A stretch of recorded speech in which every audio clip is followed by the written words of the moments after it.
विजेते श्री त्रिभंगी राय प्रभु आचार्य वाचा प्रणमामि भाष्य निबंध सुबोध निस्तात्राशयास्ताः मत्स्वान्तागत्य कृपाप्लुपास्तां मदीय वाचां रचयन्तु लंकृतिं नमः श्री वल्लभाचार्य चरणाब्जनखेन्दवे कलिकल्मष घातिन्ये तद्वर्ण्यै च नमो नमः। बालबोध के अंतर्गत श्री देवकी नंदन जी की टीका अपन देख रहे थे। वहाँ में 16वां 17वां श्लोक अपन देख रहे थे और तहाँ यहाँ ताई देखियो हतो कि भगवदी अनकु जो है वो मोक्ष की चाहना नहीं होवे है और जो कहो के भगवत भजन सु ऐहिक पारलौकिक सर्व वस्तुअन की प्राप्ति होवे है। सो तहाँ जो है ये प्रश्न उठ्यो हतो कि जब भगवदियन को मोक्ष की चाहना नहीं होवे सो पारलौकिक प्राप्ति के अंतर्गत तो मोक्ष कहो जाएगो। सो तहाँ भक्ति मार्गीय मोक्ष क्या होवे है वाको स्वरूप अपने को बताया गयो हतो। अब आगे कहे हैं ननु तदीयत्वं भगवद अनुग्रहाइक साध्यम यमे वैश वृणते तेन लभ्येति श्रुतेः अतः कथम स्वकृति साध्य श्रवणादिना तत्सिद्ध्यतीत्यत आहुर्मोक्ष इति यथोक्तरीत्या विष्णोः सकाशान् मोक्षः शिवतश्च भोगः सुलभस्तथा समर्पणेन स्वात्म प्रभृति सर्वस्व निवेदनेन आत्मनो जीवस्य तदीयत्व लक्षणो मोक्षो भवेदित्यर्थः। ध्रुवं निश्चितं नात्र काचिद संभावनेति भावः हीति युक्तो यमर्थः अतदीयत्व कारणा भावात्। किंतु यहाँ एक शंका यह होती है कि तदीय बनना तो केवल भगवान के अनुग्रह से ही संभव बन सकता है, जैसा कि यमे वैशव वृणते कठोपनिषद 1-2-23 इस श्रुति में कहा भी गया है।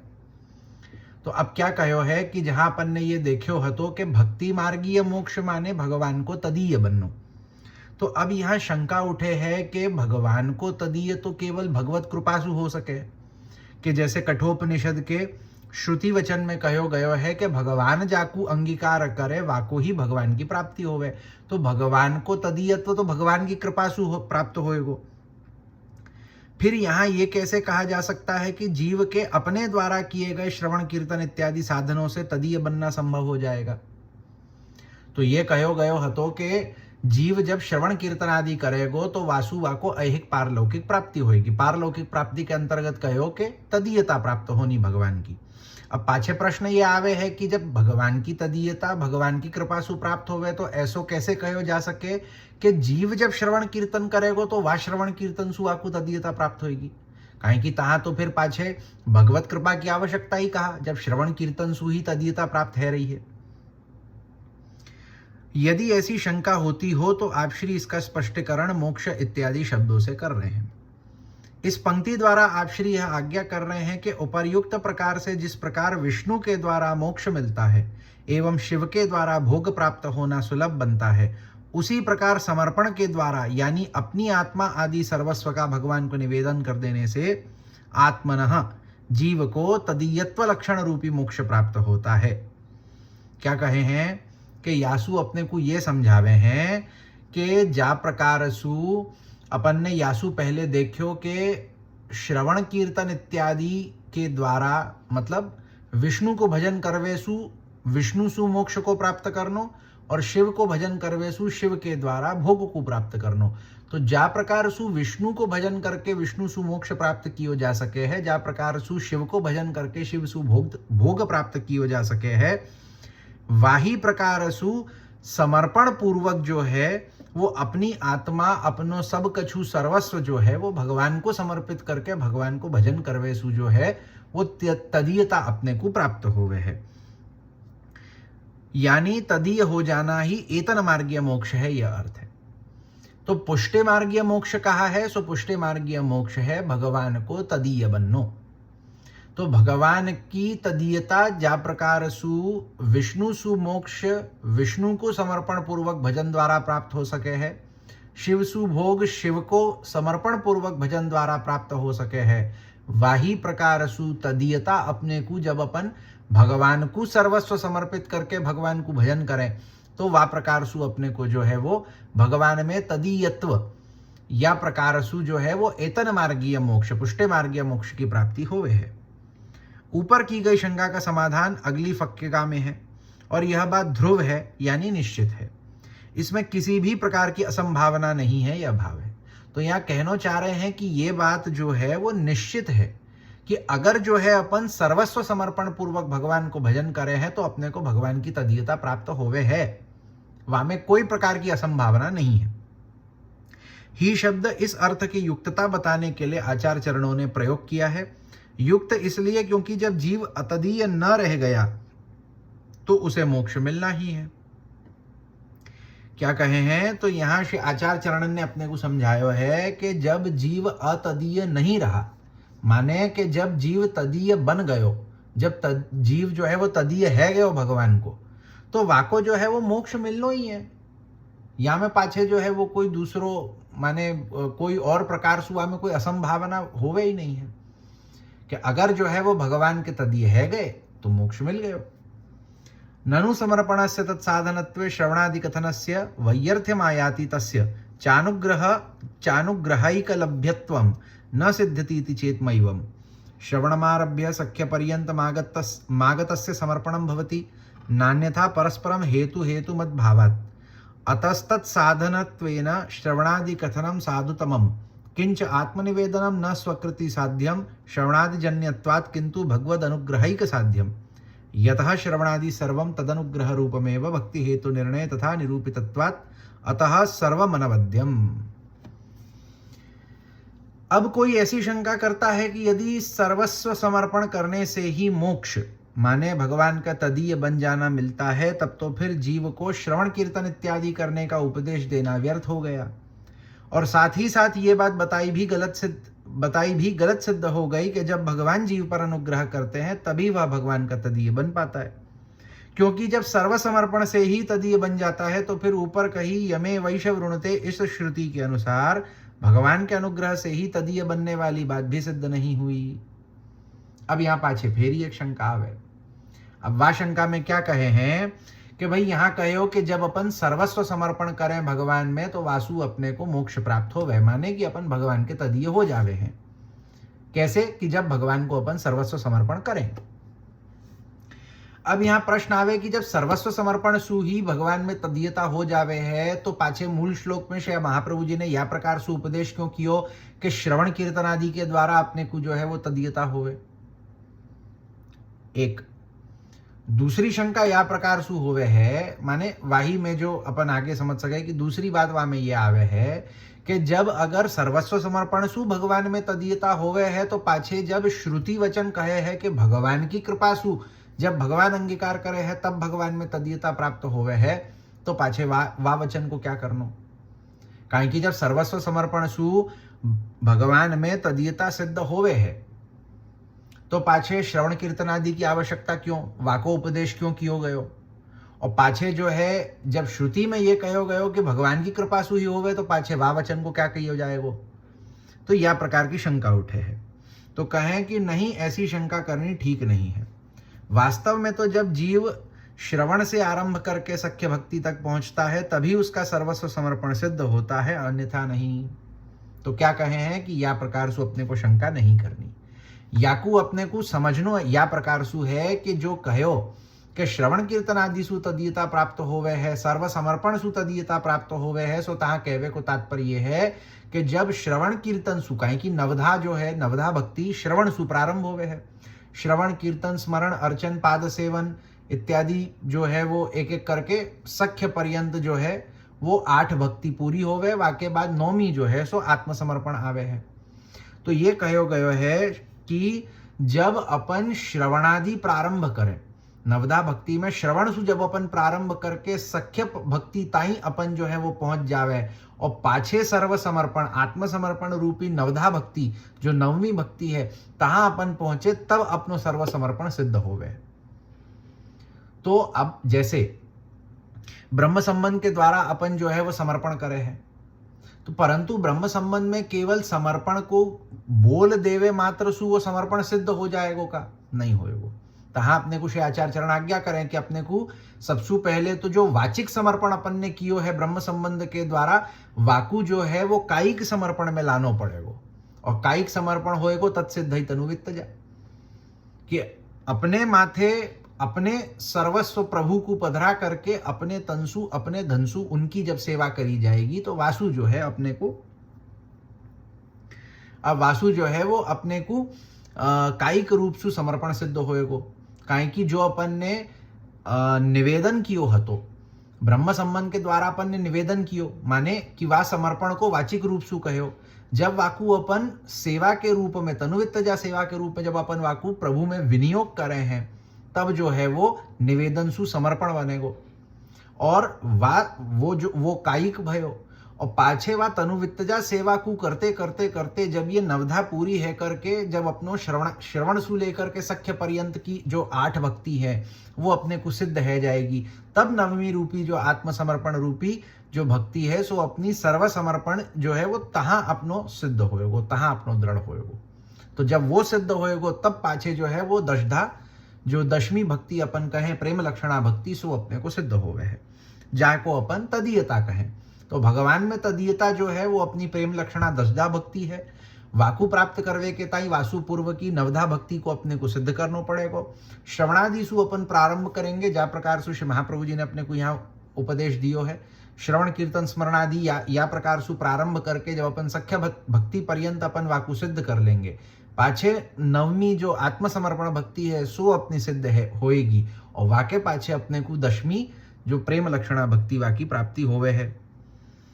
क्योंकि श्रवणादि और समर्पण में परस्पर हेतु हेतु मत भाव है, यानी ये दोनों क्रमशः कारण और कार्य है। अर्थात श्रवणादि तो कारण है और इनसे होने वाला कार्य समर्पण है।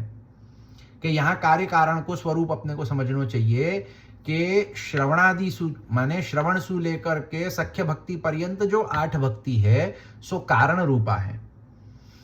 इनको करवे सु कार्य होएगो। क्या कार्य होएगो? नवमी भक्ति समर्पण। तो पहले की 8 भक्ति कारण रूपा कि जिनसु कछु कार्य होएगो, और उनसु कार्य क्या होएगो? तो आत्मसमर्पण रूपी नवमी भक्ति होएगी। अतः समर्पण प्रक्रिया में साधन रूप होने के तौर पर यदि श्रवणादि भक्ति के 9 प्रकारों को भी तदीय बनने में कारणभूत मान लिया गया है और श्रवण कीर्तन करने का उपदेश दिया जा रहा है, तो यह बिल्कुल ठीक ही है। तो क्या कहे हैं कि भाई समर्पण सु तदीयता होवे है। समर्पण सिद्ध करवे के ताई साधन रूप में अपने को वासु पहले जो 8 भक्ति है, या अपन वाको आत्मसमर्पण पकड़ करके पूरी 9 भक्तिन को अगर अपन गिने, तो वह 9 प्रकार की भक्तिन को अपने को साधन रूप में करना पड़ेगा। जब साधन रूप में वह 9 भक्तिन को करेंगे तब जाकर के वासु अपने को समर्पण अपनो जो है वो सिद्ध होएगो। और जब समर्पण सिद्ध होएगो तो वासु अपने को तदीयता होएगी। तो तदीयता के ताई जो है वो श्रवण कीर्तन इत्यादि ये जो नवधा भक्ति है सो साधन रूपा है। याही लिए वाकु करवे को उपदेश दियो है कि श्रवण कीर्तन स्मरण आदि करनो चाहिए, ऐसो उपदेश आचार्य अपने को देवे हैं। तो ये बात, ये पहली जो शंका हती, पहलो जो विषय हतो शंका के अंतर्गत वाको तो निरसन भयो। अब दूसरो और एक बात यह भी है कि आत्मनिवेदन समर्पण भी स्वकृति साध्य नहीं है, क्योंकि आत्मनिवेदन करने का भाव तो श्रवण कीर्तन आदि करने के द्वारा ही उत्पन्न होता है, और आत्मनिवेदन कर पाना तो भगवद अनुग्रह से ही प्राप्त हो सकता है। अब पाछे आगे जो भगवद अनुग्रह वाली जो शंका को दूसरो भाग हतो वाकू अपन देखें कि सबसे पहली बात की अब 8 भक्ति सख्य पर्यंत वाके बाद जो है वो नवमी आत्मसमर्पण। अब आत्मनिवेदन अथवा तो समर्पण जो है सो स्वकृति साध्य नहीं हुए है। माने मैं चाहूं कि मोको जो है वो भगवान में आत्मसमर्पण करना है तो मैं कर पाऊंगा, ऐसो नहीं है। भगवान जा पे कृपा करे और भगवान जाकू वा प्रकार को अधिकारी बनावे कि वो भगवान में आत्मनिवेदन कर सके, वो ही भगवान में आत्मनिवेदन कर पाएगो। तो आत्मनिवेदन कर पानो ये तो भगवद अनुग्रह सु ही सिद्ध होवे है। और पाछे वा आत्मनिवेदन के ताई श्रवण आदि तो पाछे लगेंगे ही कि भाई श्रवण कीर्तन आदि एक अपन करते चलेंगे तो वासु जो है आत्मनिवेदन उत्पन्न होएगो। आत्मनिवेदन जो है सो भगवत कृपा से ही होवे, कहीं कि जाके ऊपर भगवत कृपा होएगी वही तो शुरू की 8 भक्ति इनको सिद्ध कर पाएगो। अन्यथा हर कोई के लिए वाको सिद्ध करना तो कोई ऐसा तो है नहीं। कहीं कि अब आज के समय में अगर अपन या को उदाहरण से समझे तो आज के समय में जो है एक शहर में, मैं केवल ये मेरे शहर में अगर मैं कहूँ तो एक समय पे अगर 100 पंडाल में कथाएं चल रही हैं तो, और एक पंडाल में अगर मैं मान के चलूँ कि 1000 लोग हु बैठ करके वह कथा को श्रवण करे हैं, तो कितने लोगन ने जो है वो कथा को श्रवण कियो एक समय पे एक शहर में। और यही प्रकार से अपन देख सकें कि कितने शहर या भारत देश में है जितने में लोग कथा जो है वाको श्रवण कर रहे हैं आज के समय में। पाछे जब इतनो कथा को श्रवण सबन ने कियो तो श्रवण भक्ति सिद्ध क्यों नहीं होवे। तो ऐसो नहीं है कि हर कोई को सिद्ध है जाए। भगवान की कृपा सु ही अपने को जो है वो श्रवण सु लेकर के सख्य पर्यंत की भक्ति सिद्ध होवे है, और भगवान की कृपा सु ही अपने को जो है वो आत्मनिवेदन रूपी नवमी भक्ति सिद्ध होवे है, और भगवान की कृपा सु ही अपने को तदीयता प्राप्त होवे है। परंतु या को अर्थ ये नहीं है कि श्रवण कीर्तन इत्यादि अपन जो है वो नहीं करें और याली अपन बैठे रहें कि जब भगवान की कृपा होगी तब करेंगे। श्री महाप्रभु जी ने अपने को उपदेश दियो है कि अपने को श्रवण कीर्तन इत्यादि करनो है, वाको प्रयास करनो है, वाको सिद्ध करनो, ये भगवान की कृपा के है अंतर्गत होवे। कि अपने को श्रवण कीर्तन आदि नवधा को जो प्रयास है वो प्रारंभिक प्रयास तो अपने को करनो ही है कि अपन जो है वो ब्रह्म संबंध लेकर के भगवत सेवा करते भय जो है वो साथ ही साथ भगवान की कथा को श्रवण कीर्तन स्मरण आदि करते रहे, जा प्रकार से आगे के ग्रंथन में श्रीआचार्य अपने को आज्ञा करेंगे। तो वो तो अपने को करनो है। और वाकु जब करेंगे तो वाकु सिद्ध कब कहेंगे अपन, जब भगवान की कृपा से वो अपने को सिद्ध है जाए, तब अपन कह सकेंगे कि ये अपने को सिद्ध भय। और जब सिद्ध होएंगे तब जाकर के अपने को तदीता होएगी। तो जो शंका को दो भाग हते, शंका के जो दो भाग हते दोनों को यहाँ निरसन हो जावे। कि सबसे पहले ये कि अगर जो है वो सर्वस्व समर्पण सु तदीयता हो गए तो श्रवण कीर्तन आदि की आवश्यकता कहा, वाको उपदेश क्यों कियो। तो वाको उपदेश यही लिए कियो काहे कि समर्पण को सिद्ध करवे के ताई श्रवण सु लेकर के आत्मनिवेदन पर्यंत नवधा भक्ति अपने को पहले करनी पड़ेगी, वाही सु जो है वो समर्पण सिद्ध होएगो। और पाछे जो दूसरी बात कही हती कि जब ये श्रवणादि के द्वारा अथवा तो जो है वो सर्व समर्पण के द्वारा ही अगर जो है वो तदीयता हो गए तो भगवत कृपा की बात क्यों कही। तो वही बात है कि श्रवणादि तो अपन करेंगे, परंतु वाको सिद्ध करनो ये भगवान की कृपा पे जो है वो निर्भर करे है। भगवान कृपा करेंगे तो अपनो श्रवणादि सिद्ध होएगो, सिद्ध होएगो तो समर्पण सिद्ध होएगो, समर्पण सिद्ध होएगो तो तदीयता प्राप्त होएगी। तो दोनों ही प्रकार से जो है अपनो वहां शंका को निरसन भयो। इसलिए जीव जो कुछ भी श्रवण कीर्तन आदि कर रहा है अथवा कर पा रहा है तो उसे भगवद अनुग्रह रूप ही मानना चाहिए। इस कारण ऊपर कही गई यमे वैशवृणुते कठोपनिषद 1-2-23 इस श्रुति से कोई विरोध नहीं आता। तो आज के समय हम कोई भी प्रकार को श्रवण कीर्तन कर पावे हैं, अपने सु हो पावे है, कोई भी प्रकार सु वो संभव बन रहे है तो वो भगवान की कृपा सु ही बन रहे है। भगवान की कृपा है, यासु कछु भगवान के गुणन को अपन श्रवण कर सके हैं, भगवान के गुणन को कछु अपने वाणी सु गान कर सके हैं, भगवान के गुणन को कछु स्मरण कर सके हैं, भगवान की कछु जो है वो सेवा इत्यादि कर सके हैं, वो भगवद अनुग्रह सु ही संभव होवे है। तो यासु जो है वो श्रुति सु विरोध भी नहीं आएगो और ये बात हो सिद्ध है जाएगी कि श्रवणादि सु ही समर्पण होएगा, तदीयता होएगी, भगवत कृपा सु ही तदीयता होएगी, समर्पण सु ही तदीयता होएगी। तीनों ही वचन जो है यहाँ पे अपने को जो है वो पूरी तरीके से प्रमाणित हो जावे हैं कि क्या प्रकार सु श्रवणादि सु तदीयता होवे, समर्पण सु तदीयता होवे, भगवत कृपा सु तदीयता होवे। तीनों ही वचनन में कोई प्रकार को विरोध नहीं आएगा परस्पर में। भक्ति हेतु निर्णय में भी यही बात कही गई है, अतः हमने जो कुछ कहा वह सभी कुछ प्रामाणिक ही है। तो भक्ति हेतु निर्णय प्रभुचरण श्री गुसाई जी को ग्रंथ है, वामे हु आप श्री ने यही प्रकार की आज्ञा करी है। सो देवकी नंदन चरण जो कहे हैं वामे कछु अप्रमाणिक नहीं है।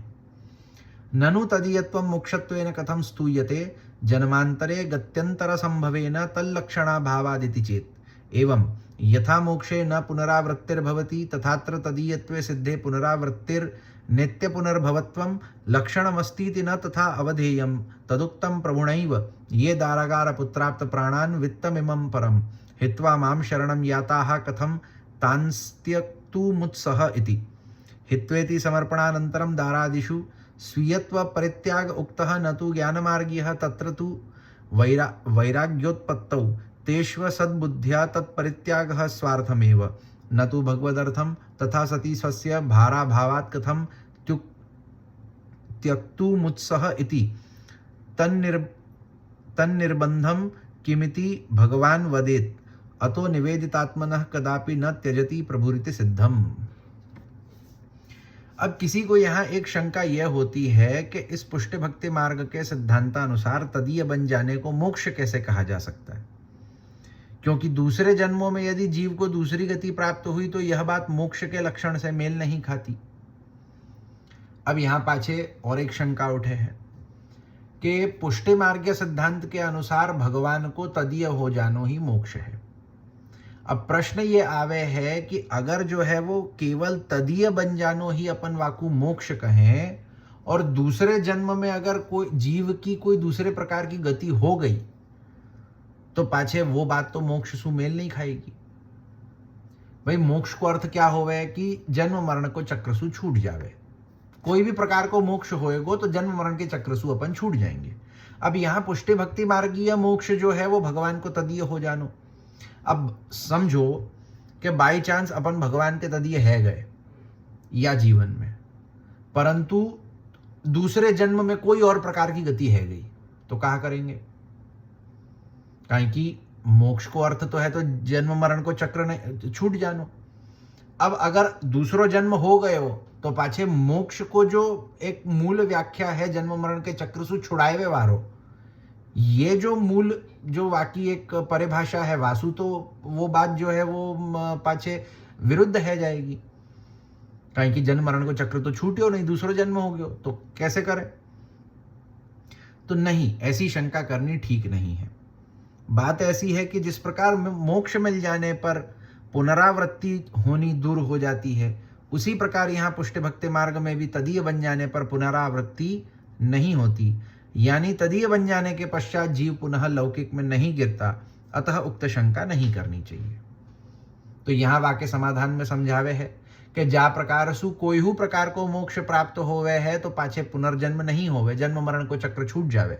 वाही प्रकार सु पुष्टि मार्गीय जो मोक्ष है वाकु प्राप्त करनो, माने भगवान को तदीयत्व प्राप्त करनो, वाके बादहु पुनर्जन्म पाछे नहीं होवे है, या लिए वाके विषय में कोई प्रकार की शंका नहीं करनी चाहिए।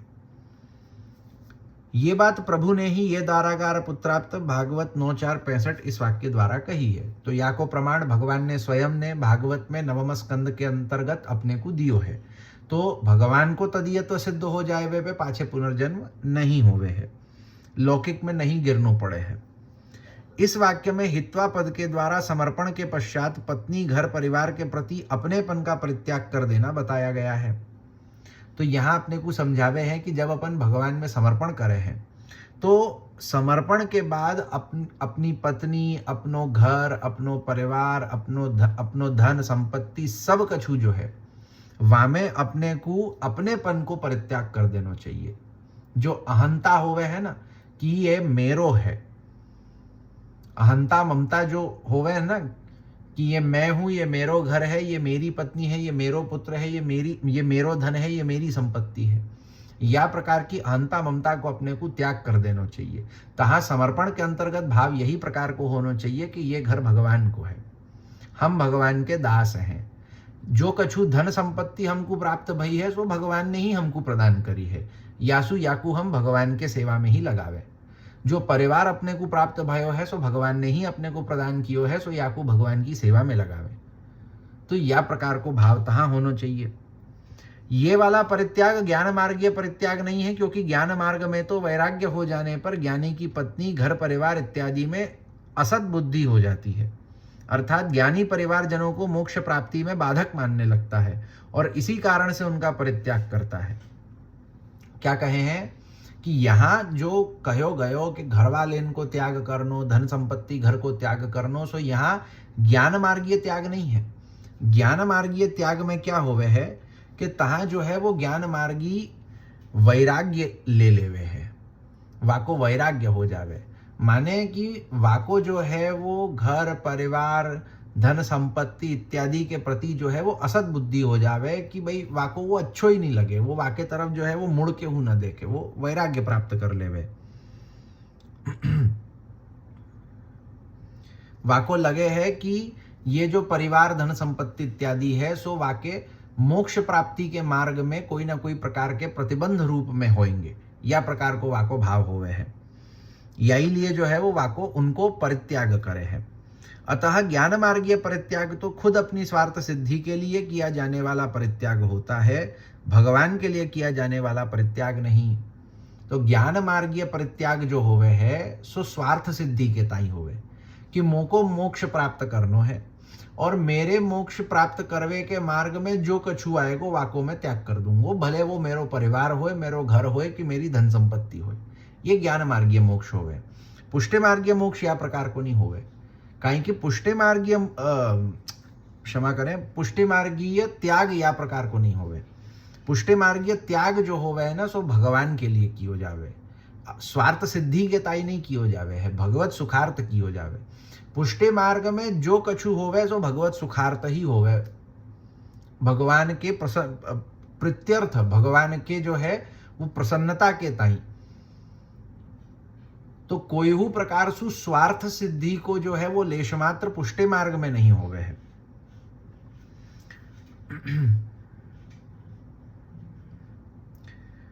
जबकि ऊपर कहे भागवत श्लोक में जो परित्याग बताया गया है उसमें भक्त अपने परिवारजनों को असद या अपने लिए बाधक मानते हुए उनका परित्याग नहीं करता, अपितु मेरे परिवारजन भगवदीय हैं और उनका विनियोग भगवान के लिए ही होना चाहिए ऐसा सोचकर वह उनके प्रति अपनी अहंता ममता का परित्याग करता है, न कि परिवारजनों का ही।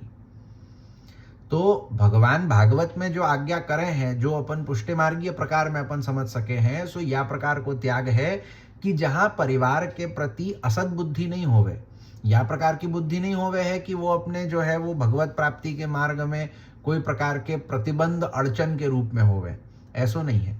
अपन वा परिवार में या प्रकार को भाव रखे हैं कि भगवान ने अपने को वो परिवार भगवत सेवा के ताई प्रदान कियो है, यासु उनको भगवत सेवा में लगावे। सो तहां अपनी अहंता ममता को त्याग होवे है कि जहां मैं मानूं कि मेरी ये पत्नी मेरी है और मेरी पत्नी मेरी सेवा के ताई है, मेरी पत्नी मेरे लिए है, या प्रकार को जो भाव है या को त्याग करना है। तहाँ या प्रकार को भाव होना चाहिए कि ये पत्नी मोको भगवान ने प्रदान करी है ताकि मैं भगवान की सेवा जो है वो और अधिक प्रकार से कर सकूं। तो भगवान को अधिक सुख होए या लिए भगवान ने मोको पत्नी प्रदान करी है, भगवान को सुख होए यासु भगवान ने मोको पुत्र प्रदान कियो है ताकि मैं अपने पत्नी पुत्र इत्यादि के संग सु जो है वो भगवान की सेवा और अधिक सुंदर प्रकार से कर सकूं ताकि भगवान जो है वो सुख को आनंद ले सके। तो ये भावनासु जो है वो पुष्टि मार्गीय त्याग हो गए। तो पुष्टि मार्गीय त्याग में जो है वो घर संपत्ति इत्यादि को त्याग नहीं करनो है, वामे की अहंता ममता को त्याग करनो है और वाको भगवान सु जोड़ करके भगवान में समर्पित करनो है कि ये सब कछु भगवान को है, भगवान ने हमको दियो है ताकि हम भगवान की सेवा कर सकें। या प्रकार को भाव पुष्टि मार्गीय भाव हो गए। इसलिए ये समझिए कि यदि उक्त श्लोक में बताया गया परित्याग ज्ञान मार्गीय परित्याग होता तो भगवान को अपने आप पर उनका कोई भार भी न होता और व्यर्थ में वे उनके लिए ये सभी मेरे भरोसे हैं अतः मैं उन्हें कैसे छोड़ सकता हूं ऐसा न कहते। यानी उक्त श्री भागवत श्लोक में बताया गया परित्याग एतन मार्गीय परित्याग है। अब भगवान ने भागवत के या श्लोक में जो परित्याग कहो है सो ज्ञान मार्गीय परित्याग न हो करके पुष्टि मार्गीय परित्याग ये अपने को कैसे समझ आवे है कि जहां भगवान या प्रकार सु आज्ञा करे हैं कि जिनने सब कछु जो है वो त्याग करके छोड़ करके वाकु मुंह को समर्पित करके जो है वो मेरे है गए, सो ऐसे सब जो मेरे भक्त हैं सो मेरे भरोसे हो गए, उनको मैं कैसे छोड़ सकूं। अगर जो है यहां ज्ञान मार्गीय परित्याग हो ज्ञान मार्गीय परित्याग हो तो भगवान या प्रकार सु क्यों मानते कि उनको भार मेरे ऊपर है कि मोको उनको जो है वो पालन करनो है। काहे कि ज्ञान मार्गीय परित्याग तो या प्रकार को हो गई नहीं, ज्ञान मार्गीय परित्याग तो स्वयं को स्वतंत्र बनावे है, परंतु पुष्टि मार्गीय ऐतन मार्गीय जो त्याग है वो अपने को स्वतंत्र नहीं, अपने को भगवान के परतंत्र बनावे कि जहां अपन सब कछु जो है वो भगवान के भरोसे छोड़ देवे हैं कि जो है सो आपको है, जो है सो आपने दियो है, अब हम जो है वो सो आपके भरोसे हैं, आपको जो करनो हो जैसो करनो हो सो आप करो। तथैव तस्य लीलेति मत्वा चिंतामृतं त्यजेत्, शाचाचरण नवरत्न में आज्ञा करे।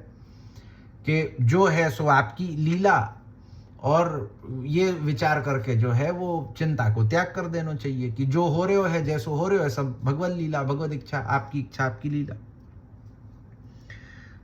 तभी तो भगवान ने उक्त श्लोक में अपने आप पर उनके उत्तरदायित्व का भार होना स्वीकार किया है और कहा है कि मैं उन्हें नहीं छोड़ सकता। यासु भगवान ने अपनो उत्तरदायित्व स्वीकार कियो है ऐसे भक्तन के ऊपर कि उनको संभालनो, उनको कार्य करनो, ये मेरो कर्तव्य है। यही लिए तो भगवान भी गीता में हु आज्ञा करे हैं, तो ये यथा माम प्रपद्यन्ते तांस तथैव भजाम्यहम्।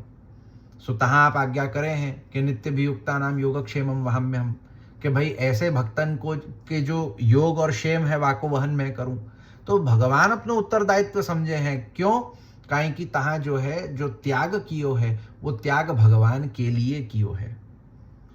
सर अपनो स्वार्थ सिद्धि के ताई ने त्याग नहीं कियो है, भगवान के लिए त्याग कियो है। यासु भगवान अपनो उत्तरदायित्व समझे कि जब इन लोगन ने मेरे लिए ऐसो कियो है तो अब मेरो कर्तव्य है कि मैं इन लोगन को भरण पोषण पालन करूं। अतः यह सिद्ध होता है कि सर्वस्व निवेदन कर देने वालों को प्रभु कभी भी नहीं छोड़ते और उनकी भूतल पर पुनरावृत्ति नहीं होती। तो यासु अपन समझ सके हैं कि जो सर्वस्व समर्पण करे है, जिनको सर्वस्व समर्पण सिद्ध होवे है, वो भगवान के तदीय हो जावे हैं। भगवान कबहू उनको त्याग नहीं करे हैं और कबहू ऐसे जीवन को पाछे पुनर्जन्म लेकर के यहाँ भूतल पर नहीं आना पड़े हैं। एवं भक्ति मार्गियो मोक्षः ससाधनः प्रतिपादितः यद्यपि मोक्ष लक्षणे सिद्धेपि नास्माकमुत्कर्षः समायातः कोपि, तथापि अधिकं तत्रानुप्रविष्टं न तु तद्धानिरीति न्यायेन तुष्यतु दुर्जन इति न्यायेन वा तथोक्तम्। वस्तुतस्तु मोक्षे अक्षरामृतपानमव्यक्तम् अत्र तु तदधिकः परमानन्दानुभवो व्यक्तः इति महत्तारतम्यम्। इस प्रकार से आचार्य चरणों ने यहाँ तक भक्ति मार्गीय मोक्ष साधन सहित प्रतिपादित किया। तो यहाँ ताई श्री महाप्रभु जी ने अपने को जो है वो भक्ति मार्गीय मोक्ष क्या होवे है, वाको साधन क्या होवे है, ये अपने को विस्तार पूर्वक निरूपण कियो। देखो सबसे पहले अपने को जो है श्री आचार्य चरण ने लौकिक मोक्ष के 4 स्वरूपन को विस्तार पूर्वक निरूपण कियो हतो। वाके बाद अपनो एतन मार्गीय मोक्ष को प्रकार, भक्ति मार्गीय मोक्ष को प्रकार क्या है, वाको स्वरूप क्या है और वाको प्राप्त कैसे करनो, या को वर्णन कियो। यद्यपि आप श्री ने लौकिक मोक्ष का लक्षण बताने में इतना परिश्रम किया, तथापि इससे हम पुष्ट मार्गियों के लिए तो कुछ विशेष सिद्ध नहीं हुआ, क्योंकि हम पुष्ट मार्गियों को तो लौकिक मोक्ष वांछित ही नहीं होता। परंतु फिर भी आप श्री द्वारा लौकिक मोक्ष का प्रतिपादन करने का कारण यह कि अधिकम तत्रानुप्रविष्टम, इस न्यायानुसार एवं तुष्यतु दुर्जनः, इस वाक्यानुसार भी चलो कोई ये न कहे कि आप श्री ने लौकिक मोक्ष का स्वरूप तो बताया ही नहीं, ये सोचकर आप श्री ने लौकिक मोक्ष के विषय में इतना कुछ कहा है। तो यहाँ श्री देवकीनंदन चरण आप आज्ञा करें हैं कि श्री महाप्रभु जी ने अपने को या ग्रंथ के अंतर्गत लौकिक मोक्ष को स्वरूप वाको लक्षण बताएवे के ताई अत्यंत परिश्रम कियो, और पाछे देखियो जाए तो पुष्टि मार्गीयन के ताई लौकिक मोक्ष को वर्णन करनो कछु ऐसे सिद्ध नहीं करे है। काहे कि पुष्टि मार्गीयन को वा लौकिक मोक्ष की न चाहना होवे, न वासु दूर दूर ताई उनको संबंध होवे है। तो परंतु फेरी हूँ माने कि तहाँ आवश्यकता नहीं हती कि श्री आचार्य चरण लौकिक मोक्ष को कछु वर्णन करें। फेरी हूँ आप श्री तो श्री आचार्य चरण हैं, श्री आचार्य हैं, आप तो जगत गुरु आचार्य हैं। तो यासु ऐसा न हो है कि कोई हु प्रकार को जो है कोई के मन में शंका उठ जावे और पाछे वा शंका को समाधान प्राप्त होवे नहीं होवे।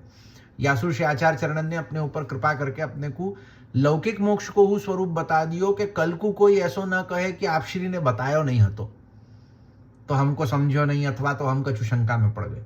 तो आप श्री ने अपने को अपन सब जीवन को जो है अपने सेवकन को आप श्री ने लौकिक मोक्ष को प्रकार विस्तार पूर्वक समझा दियो, ताकि अपन ये समझ लेवें कि जब अपन मोक्ष केवल इतनो ही कहीं सुने पढ़े तो वासु कंफ्यूज नहीं हो जानो कि ये सब प्रकार को मोक्ष एक प्रकार को है, अथवा ये ना हो जावे कि अपन जो है वो पुष्ट मार्ग में कहीं मोक्ष शब्द को देखें तो अपन कंफ्यूज रह जाए कि अरे पाछे तहाँ तो मोक्ष अपने को चाहना नहीं होवे, पाछे ये कैसे मोक्ष बोल। तो याई सुश आचार्य चरण ने अपने को बहुत ही स्पष्टता पूर्वक लौकिक मोक्ष क्या होवे है, वाके क्या प्रकार होवे है, भक्ति मार्गीय एतन मार्गीय मोक्ष क्या होवे है, वाको स्वरूप क्या है, वाकु प्राप्त कैसे करनो, ये सब कछु विस्तार पूर्वक आपशी ने अपने को बता दियो।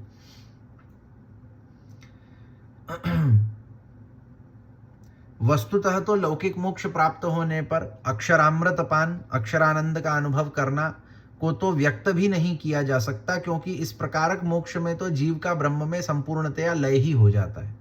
अब लय ही हो गया तो किसी भी प्रकार के आनंद को व्यक्त करने के लिए इंद्रियां ही नहीं बची, तो आनंद किस प्रकार से व्यक्त किया जा सकेगा। कि अब जो लौकिक मोक्ष जो विष्णु के द्वारा प्राप्त हो तो भयो कहो गयो हो, अब वह लौकिक मोक्ष में क्या होवे है कि अक्षरामृत पान होवे है, माने कि जो अक्षर ब्रह्म होवे, जो अक्षर को आनंद होवे है, वहां में लय हो जावे, वहां में प्रवेश कर जावे, माने स्वयं की एक स्वतंत्र जो आइडेंटिटी होवे, जो एक रूप होवे, वो पाछे निवृत्त हो जावे है और वाही में जाकर के वो विलीन हो जावे। अब यहाँ स्थिति क्या होवे कि वा प्रकार के मोक्ष के आनंद को तो वर्णन भी नहीं कर सके, काई कि जब सब प्रकार सु वा में विलीन है गए तो कोई प्रकार की इंद्रिया ही नहीं बची कि वह आनंद को अनुभव कर सके, और अनुभव कर सके तो पाछे वाकू कह सके। काहे कि जब अनुभव करवे के ताई कोई इंद्रिया ही नहीं है तो वह आनंद में जाकर के मतलब वह आनंद को प्राप्त कर लेनो, फिर ही वह में पाछे कोई जो है वो कोई प्रकार को क्या कह सकें कि मतलब एक पुष्टे मार्ग के दृष्टिकोण सु वाको जो है वो कोई खास विशेषता वा में नहीं होवे। काहे कि अगर अपने को आनंद प्राप्त कर रहे हैं तो आनंद को अनुभव तो पहले होए ना, तब तो वाको प्राप्त करवे को कछु मतलब रहेगो।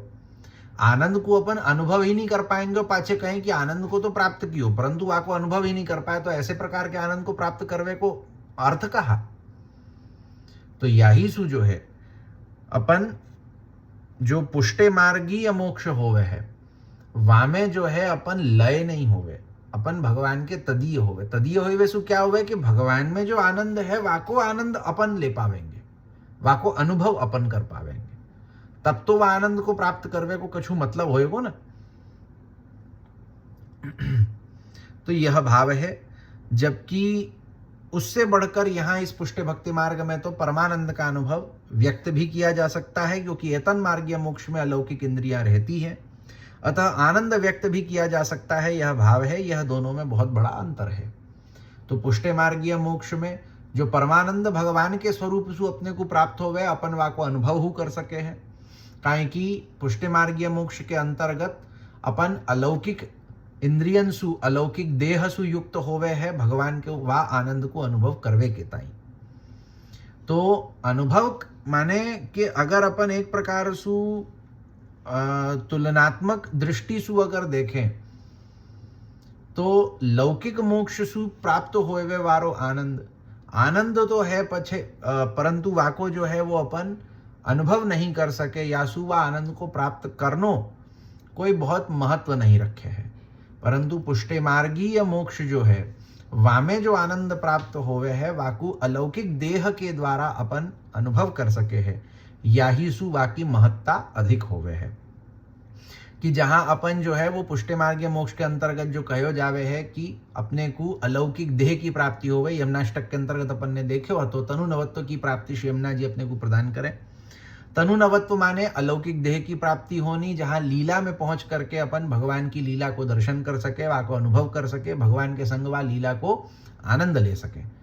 तो वो पुष्टे मार्गीय मोक्ष जो होवे है वाको वो जो है सो लौकिक मोक्ष की तुलना में कहीं अत्यधिक होवे है, या प्रकार सु एतन मार्गीय मोक्ष को स्वरूप और वाको प्राप्त करवे को साधन हो अपने को समझ आ गयो। यहाँ पे जो है अपनो 17वां श्लोक पूरो होवे है, 17वें श्लोक ताई जो है वो अपनो ये ग्रंथ पूरो होवे है। अब या को यहाँ रखे, आगे देखेंगे। श्री वल्लभाधीश की जय।